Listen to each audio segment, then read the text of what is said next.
we're good to go. Okay, thanks. Hi, everyone. Thanks for coming out tonight. I just want to start off by introducing myself. I'm Mario Salvagio. I'm the Director of Fleet Business Management at the City of Toronto, and this is my colleague, Lin Mu. And so Lin is the manager of the business intelligence team at City of Toronto's Fleet Services. I want to welcome you and thank you for being here tonight. This is an exciting opportunity to talk about something that we're quite passionate about. The data community is an important community to me, because I always say that data tells you the true story and it takes away the argument. You know, I work for a political organization, and sometimes politics seems to trump, facts. And so when you bring facts to the table, you can focus on what problems are together and solve those problems together. And that's why I'm a big fan of the data community here. Talk a little bit about, I'll get to the agenda and really give you a little bit of background on, oh, yeah, sorry about that. Good. Okay.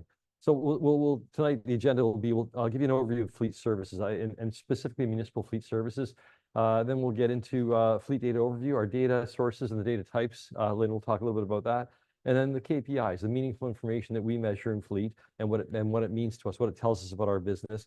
And then we'll talk about transforming data into intelligence. Some of the case studies, there'll be examples of these applications right within our fleet organization.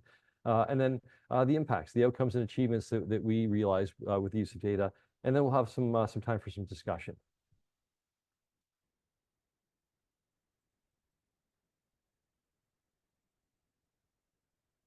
Oh, hang on a second.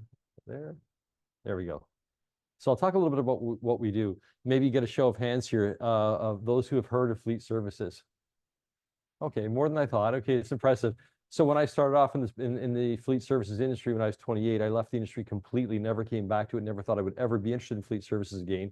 And here I am at the City of Toronto, and I didn't even know they had a division called Fleet Services that moves the entire city. So when I discovered this division, I got so excited because unlike the work I did in private sector, which was pretty linear in nature, we had transport trucks across the country. We tried to move them full of product back and forth. We tried to bring on telematics, GPS on vehicles and things like that. It didn't go much further than that. Here in municipal fleet, it's wild. It's amazing. I mean, we have a complex variety of vehicles I'll talk about, and the applications are incredible. And then on top of that, the use of technology is adopted quite readily here, as well as safety. I mean, in municipal fleet, it's a bit different. In private sector, you're looking at saving as much money as you can and making as much profit as you can. And sometimes that comes at the expense of, I shouldn't say the expense of safety, but putting in place the minimal legally required safety elements on your fleet equipment. Whereas in municipal fleet, we take a different approach. We actually go all out and actually sometimes try to encourage organizations like Transport Canada to try to bring in new regulations to improve the safety of our vehicles. So it's quite inspiring that way. Go next slide there. A couple of, so this is a bit of an overview of fleet services here. So we've got a group of engineers and procurement experts. And so they work on designing and specifying the different vehicles that we have in our fleet and fleet assets. There's equipment, small equipment that's used to mow lawns and clear snow off the sidewalks. There's also commercial vehicles, construction equipment that's on the roads right across this entire city. We've also got about 71 people in our maintenance area that maintain, repair, our vehicles, including the annual safety inspections. They do preventative maintenance work, and they also do a lot of fix-on-fail repairs. A lot of this work is kept in-house because it's either next to impossible to find qualified vendors in the city that can do that kind of work, or the wait times are so long, it actually makes more sense to keep the work in-house and specialize in doing this kind of work. When you've got a fleet as large as ours and as complex as ours, it can be very challenging to have a piece of equipment off the road waiting for a long period of time, especially if there's a snowstorm or other events that happen. We've got a training team. This is the fleet safety training team that teach the safe operation of fleet equipment.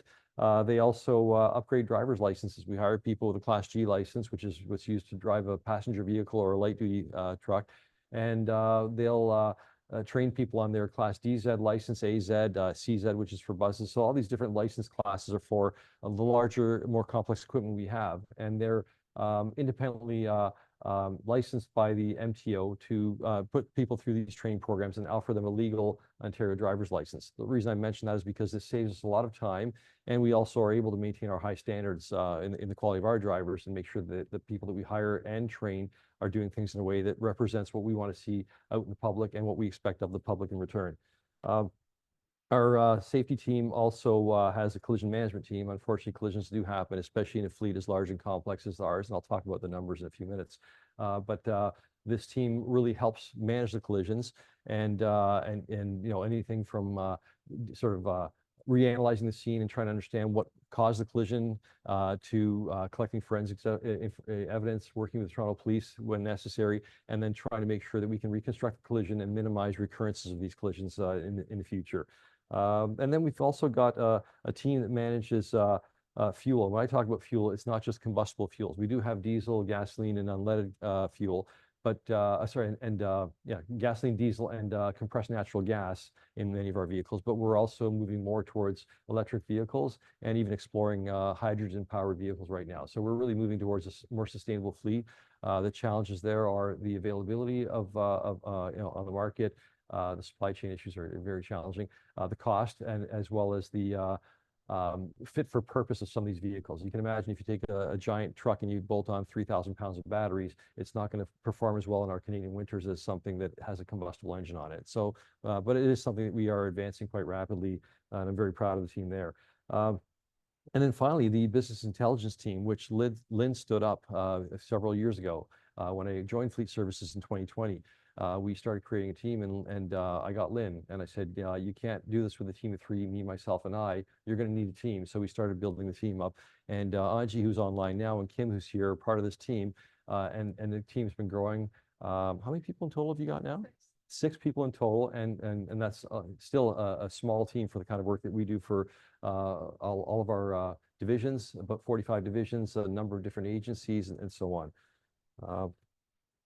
This team, though, the business intelligence team, has used data to drive the data-driven decision-making approach that we now have in Fleet. It's embedded in everything we do. It's saved us quite a fortune, and I'm very proud of the work this team's done. So a little bit about Fleet by the numbers here. So it's the largest and most complex fleet in Canada, and we have $1.1 billion in assets. That translates into 550 unique asset types. Used to be over 900, so we've rationalized. We found ways to sort of buy less variety, and that simplifies our cost to maintain the equipment wherever possible.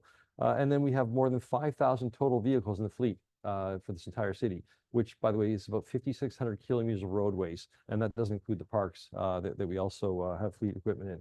There's 4 core garages across the city, and then there are 5 satellite garages. So satellite garage might be a client like solid waste collection, solid waste management. They have a huge operation in the east end of the city. So at their sites where their trucks are, we have a garage that we also run, and it focuses mainly on their vehicles.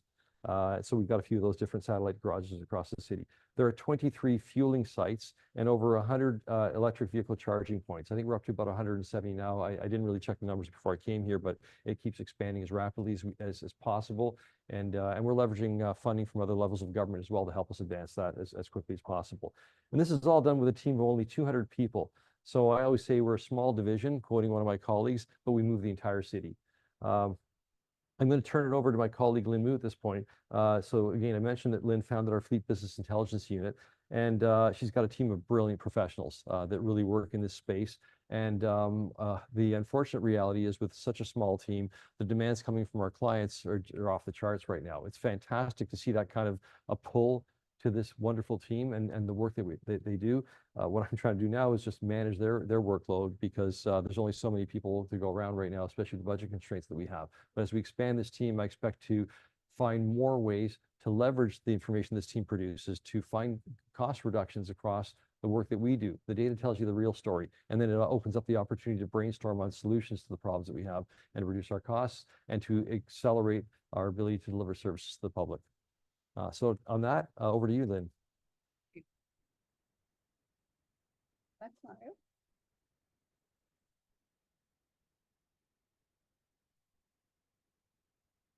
Okay.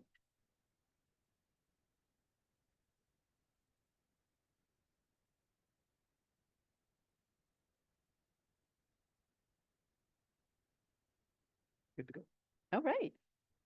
Okay, so I will start with the data sources and the type of data. First is our core fleet asset and maintenance management system. It's play a role as our fleet asset inventory that hosts about 5,000 vehicles, 500 above types, worth of $1.1 million asset. It's also the core system that captures the maintenance history and the cost. On average, each year we created 25,000 work orders and spend $60 million on the maintenance. So that's number one system, which is a core fleet information management system. Secondly is our driver training and safety management system, which capture about 10,000 city driver permit holders, as well as all the training sessions results, about 8,000 training hours. Fuel management system, we have 23 fuel sites.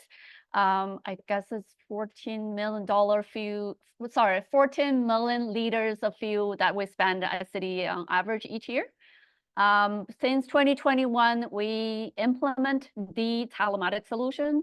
So as of today, there is over 2,000 vehicles has been installed with a telematics solution, which capture a lot of data from trip information, engine faults, geospatial location, you name it. So that's another data source. EV charging management solution with city transition to the EV vehicles, we need a charging management solution to better support the scheduling and planning of the EV charging. Lastly is our various finance and contract management system. So in terms of type of data, we capture our vehicle maintenance data, the driver data, the fuel data, and the financial data. So that's where the data comes from. I want to give you kind of a very quick introduction about the fleet. So during the presentation, you will see a lot of our data analysis based on we call unit type. So what we, at the very high level, we categorize our unit, which is an asset, into light duty, medium duty, and heavy duty. So a light duty vehicle basically is class 1, class 2 vehicles. I don't know if you're able to see clearly. So those are the kind of mini pickups, full pickups, and class 3 and class 5, we call it medium duty vehicles. Those are like big vans, bigger pickups, and the heavy duty vehicles, which are the collection trucks. There's a rear loader, there's side loader, there's just large road sweeping equipment. So those are the large, and buses. Those are the large, we call it heavy duty vehicles. Questions so far? Okay, so in terms of the key performance indicators, utilization and availability are the top 2 metrics that fleet services is constantly monitoring. If you are interested, there is 2 data sets available on the city's open data site that gives you all the information about utilization and availability. And why we do it is really because we as a fleet service want to make sure fleet of vehicles are better utilized and better available. So those are the 2 key indicators we'll keep monitoring, reporting, and discuss with our client internally and externally. Secondly is the safety. The safety team, which is under Mario's team, we also constantly monitoring and reporting some of the safety related information and come with a strategy of training strategies, education strategies, so to promote safe driving behaviors. So I'm going to do deep dive into each of those KPIs and how we measured accordingly. Questions so far? Sure. Okay, so I see there's 4 steps bring us from data to intelligence. So number 1 is data integration. Really, we talk about those 5 key systems. We combine the data from those various systems. Once those systems being collected, we do visualization. So really, we summarize all the historical data, some of them back in 20 years, some of them maybe 12 months, month over month, depends on KPI, dependent needs. We summarize those historical data, and then we presented it, the trends and patterns inside using a dashboard, a scorecard. So those through the dashboard and scorecard, it drives the division to proactively identify any cause of issues areas for improvement, areas for concerns, and use those actionable insights to drive decision making. So this is really approach how we transforming from our data to intelligence. So the first use cases, what I'm going to present you is about how we use data to reduce the underutilized vehicles. So we mentioned there are about 5,000 vehicles in the city. The vehicle serve purposes, so it's need to be utilized. Once a vehicle is under a threshold, which is defined as a utilization threshold, that vehicle will be labeled as underutilized. And what we do is we talk with the client divisions proactively, constantly, to making sure that division find a way, or the city find a way to utilize the vehicle better. So you could be able to see back in January 2023, we have around 280 vehicles, which we define as underutilized. Through this data-driven decision-making, providing trends and insight, we would be able to bring those numbers underutilized vehicles down to 80 as of July this year. Sometimes the division also use rental vehicles. For example, is a season service. For example, in PFNR, they only serve in the summer, or there are certain services only provided over a particular type of season, so they may need own the vehicle entire year, which they use rent. But through the data monitoring, we realize some of the unit has been constantly used over expected rental period, which we will suggest the divisions to, instead of rent a unit, but to own the unit because it's cost less. So again, throughout the year, month over month trend shows the total number of rental units. We bring it down. And also for those units, we suggest the division to own the unit instead of the rental units we use this to negotiate with the divisions. So overall impact, we had to make a very significant stride in right-sizing the city's fleet. So really the goal is to, at one time, ensure the divisions have access to the vehicles they need to deliver their services, but at the same time, we run the city's entire fleet effectively and efficiently. So that's the number one use cases. Second use case is the asset state of good repair. Fleet services also recommend replacement of the vehicle. So we recommend the vehicle replacement considering multiple factors: age, utilization, maintenance cost, and condition of vehicle. When we jointly assess a vehicle, it meets certain threshold, fleet services recommend for a replacement. If a fleet is not replaced as recommended, it becomes a past due. It becomes a backlog. We do not want the unit becomes backlog or past due for replacement, because the risk of breakdown and the risk of higher maintenance is higher. So again, we use the data-driven decision-making to look at the replacement plan versus the business case each division submitted, and use this to monitor the replacement of the city vehicles. We'll look at it at the division level, we'll look at the unit type level, I mentioned about that, and use this to recommend the vehicle replacement. Also uses to recommend whether it's a replace or rent, so continue to monitor the progress of backlog units. So that's the utilization side of it. The next kind of trends of use case that I'm going to present is the availability.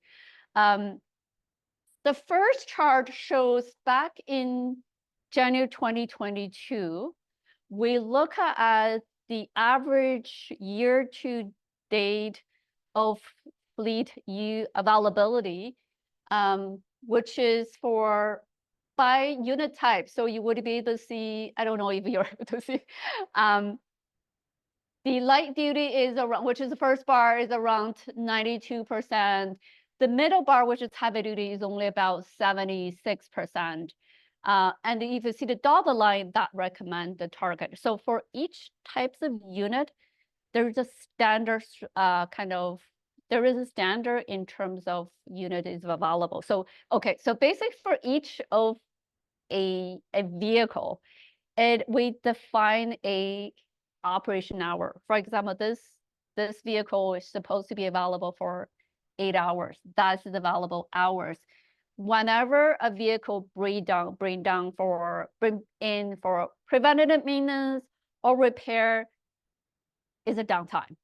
So when we look at the delta between the available hours downtime, that's the true available hours for that unit. So we measure the percentage of the vehicle, whether or not it's available or not. So based on the effort to maintain a light duty vehicle versus a heavy duty vehicle is different.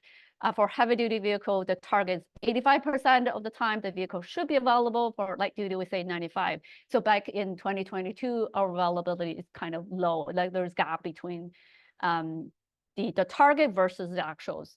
So by using, again, data-driven decision approach, we using this trends to continually showcase the availability to internal stakeholders. What we did, we really dive deep onto what 4 of the, we call it big 4 divisions. Those are the transportation division, Toronto Water division, solid waste division, and Toronto Parks Forestry and Recreation division. Looking at each of those 4 divisions, looking at there are vehicles, a deep dive into 3 specific type of unit, what we called it rear loader, collection truck, side loader, collection truck, and sweepers. Really dive deeper into all the influencers and contributors or factors that causes the downtime of those vehicles from OEM standpoint, from the safety, from the operator standpoint, from the vehicle design point, from the maintenance standpoint, and look at holistically what causes the downtime of vehicles and come with actions to bring the vehicle availability up. So again, if you look at the most recent availability trends, which is on the bottom left, our heavy duty vehicle right now, the average availability is up to 80-ish, and heavy duty is above 95%. So again, this is another showcase that how fleet services really using data to help identify areas of improvement and take actions. The next example is reduced maintenance time. I mentioned there are around 25,000 work orders is going to be created at an annual basis in our fleet information management system. For each of the work order, there is a date you open, there is a date you complete it, and the duration between the work order open and complete becomes the downtime we call the maintenance cycle time. Back in January 2023, unfortunately, when you look at the light duty vehicles, which we call class 1, class 2, the average cycle time is 21 days, which is not really good. And back in 2023 January, the average class 3 above, which is medium duty and heavy duty, the downtime is 47 days a year, which is really not good. So what we really do is, again, we use this trends to constantly monitoring this result. What we find out, actually, there are inconsistent practices in terms of open and close work order. So that mostly impact how we calculate a report on the maintenance downtime. So through this, it allow us to implement a data integrity project, which is we improve consistency on work order recording, work order data flow in the system. We also identify in our core fleet information management system, there is a notification function. So once the work order is completed, we can use that notification function, send the notification to the client division, so they would be able to receive that notification and pick up the vehicle earlier, which is also reduce the maintenance downtime. So again, through data-driven, through leveraging technologies, we would be able to dramatically reduce the average maintenance cycle time. So if you look at by April 2024, our average maintenance cycle time right now is dropped from 21 days and 47 days for light and medium down to 2 days. Next is about preventative maintenance. So preventative maintenance, monitoring preventative maintenance is also a constant effort that the fleet services in the city of Toronto do. The more preventative maintenance we do, the better the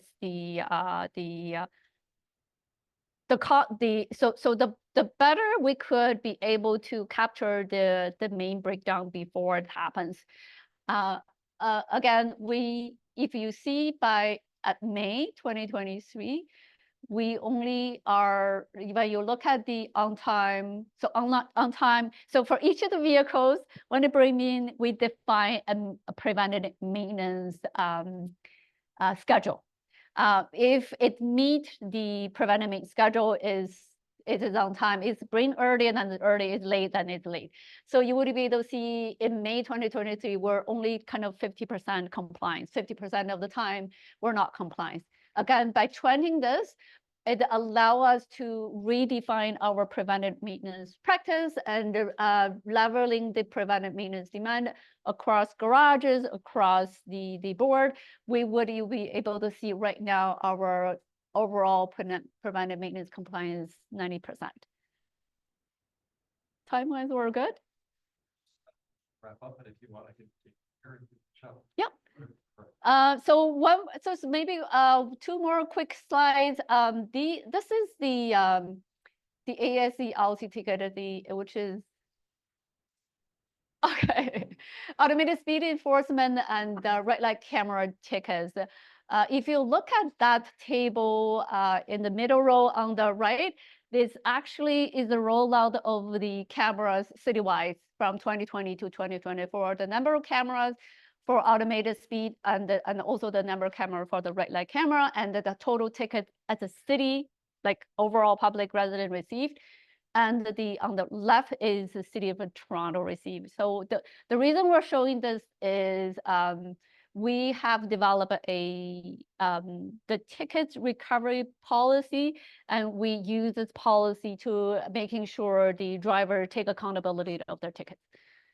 And also by using the data, it allows us to identify our concerns and develop our training strategies towards those violation tickets.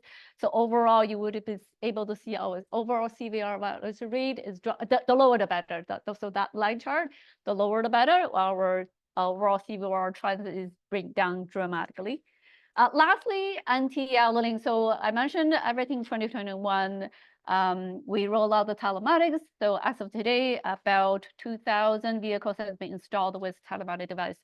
It's allow us to capture a lot of information, including the driving hour, the driving distance, the idling hours, and also their sensor capturing the temperature. So what do we start to do? We first measure the idling hours, then we add the driving hours, and then we add the driving distance. Then we added the idling reasons, and also adding the temperatures. With more and more data available, we would be able to analyze the idling in a more holistic way, and then allow us to identify strategies how we could better anti-idling. So overall impact, we use it strategically, operational level, technical level. It's used by SMT at a monthly basis. We call it monthly operating review dashboard, scorecard with client division. So really overall, we use this to demonstrate the progress. We use this to demonstrate our accountability, and we use this proactively reduce our risk. So that's my presentation.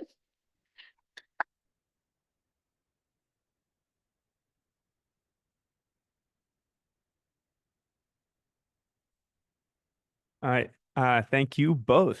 Let's see. I'll do a quick switch back here. Yeah, could you guys stop sharing for a sec? Yep. And then I'll just switch back.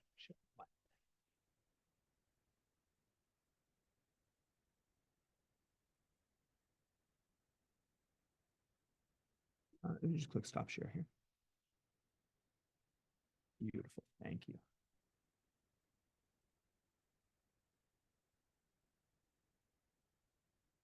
Boom. Okay. Actually, we're going to do a quick Q&A. Okay. So I step here. I know we've got a couple of questions in online, but we also seem to have somebody who is in there answering questions. So I guess we'll have room for time for a couple of questions, but also our presenters have been kind enough to stick around afterwards, and they're going to do a breakout session in the room.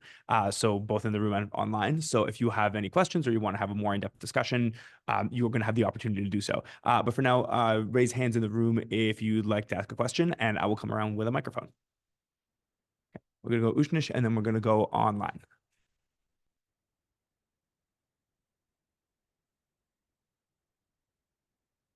Hi. How much of the data that you presented here is available as open data on the City of Toronto open data portal? And the other question a little bit longer, and maybe we can take it after, is can you talk a little bit more about how you make that business case for replacing the gas vehicles with electrical vehicles using the data you have? Yeah, I can talk about the first case. So far there are two data sets available on the City Open Data portal. So if you go into this Open Data portal, if you search by publisher, then you highlight fleet services, you would be able to see two data sets. One is called availability, one is called utilization. It's a massive spreadsheet. It's refreshed every month. It's giving you all values that are associated with how we calculate availability and utilization. The second question, I won't get into an elaborate discussion on it because it is quite complex. Right now, the world is in transition, so it depends on what's available. There are all sorts of calculations involved. I'll give you a simple example. I think just recently we got our first solid waste collection vehicle that was electric on site, and we're piloting that right now. I mean, if I wanted to buy a whole fleet of them, I couldn't get them. They take typically 2 years to produce a combustion engine one. And then the other part of it is the infrastructure there. So we've had to put in place the infrastructure to charge these things. We did get about a half dozen, I don't quote me on this, but roughly speaking, half dozen electric Zambonis. So we had to put the infrastructure to charge these at the arenas, and they're available, and we're buying them. So it's done on a case by case basis right now. And unfortunately, the world isn't far enough along yet for us to fully commit to this, or even get the supply if we needed it. We have time for one more question in the room. Does anybody, hands up if anybody's got a question?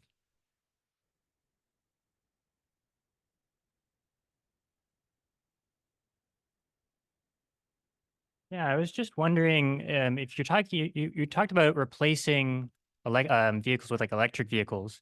I was wondering if you have any thoughts or ideas or information on replacing some of the bigger transports that we have in the city. So recently became aware that fire trucks are much larger in North America than in Europe, and then because of that, we have to make our roads bigger, and then that causes people to speed. So I'm just wondering, like, is there any push to move to, make those fire trucks smaller?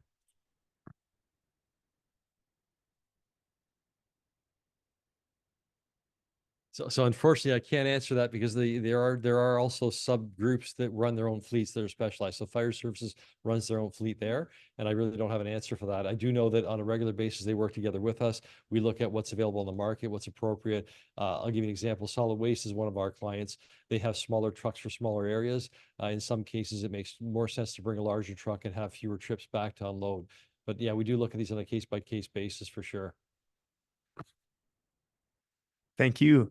Can we get another round of applause for Mario and Lin?